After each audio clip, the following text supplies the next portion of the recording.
Hey guys, welcome to day 9. We'll be reading out of Beyond Sunday School. Today is Devotional, Parting the Waters. There are several occurrences in the Old Testament when Israel comes to a large body of water and they somehow need to cross over to the other side in the quickest way possible. As most of you may have read, at these bodies of water, God uses the person in command to split the waters in half so that the people are able to cross safely through the water on dry land.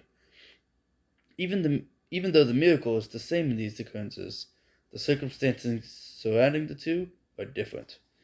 The two I'm referring to, of course, are the Israelites crossing at the end of the slavery and at the end of the wilderness adventure. In the first event, the people have just witnessed God do amazing things, called plagues, that hurt the nation of Egypt severely. After 400 years of slavery, the people finally leave Egypt and head out, following the pillar of cloud and fire, which is God's roadmap for them. Not long into the journey, they come upon the Red Sea, and after looking back and seeing Pharaoh's men, consisting of 600 chariots, they instantly begin to panic and complain, "Did you bring us out here to be killed? I want to go back to Egypt. What are you doing, Moses?" Reading through this story in Exodus, nowadays we wonder, what were they thinking? God just rescued them from bondage, and they immediately went back in. They immediately want back in. But because he is God, and these people are his chosen nation, he proceeds to tell Moses to stretch his staff out over the waters. And when he does, a wind comes in from the east and creates two solid walls of water, one on each side.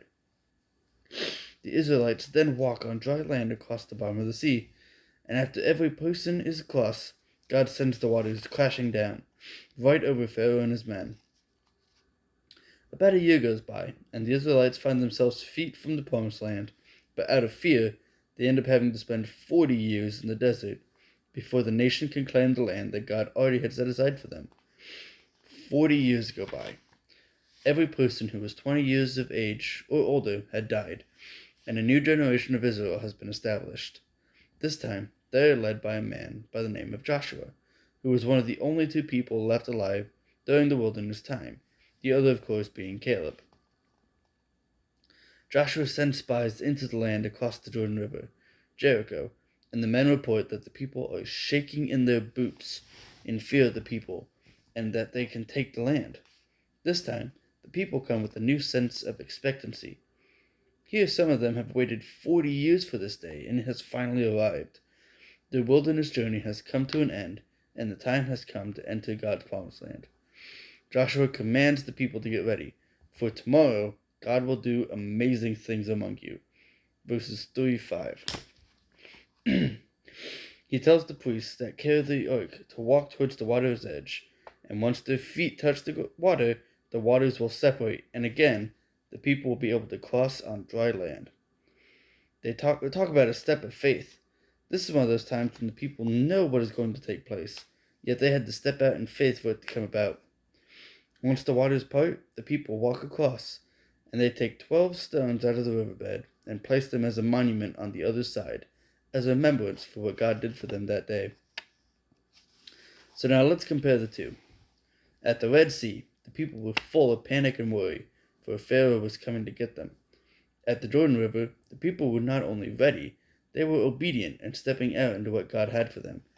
In both cases, the parting of the waters marked the end of one season and the beginning of a new. These situations brought an end to slavery and beginning of wandering, then the end of wandering to the beginning of promise. Following the parting of the river, the people went on to destroy the city of Jericho, not with weapons, but by simply following the orders laid before them by God. If the people had listened and obeyed the first time, they wouldn't have wasted 40 years wandering, looking at the land from afar. But because of their attitude toward the situation, most of the people did not live to see God's promise come full circle. They missed out on the promise because they couldn't get out of their own past to embrace their own future. Don't miss out on what God has for you, simply because you are panicking about what is behind you, but step out into what is ahead. I will see you guys tomorrow.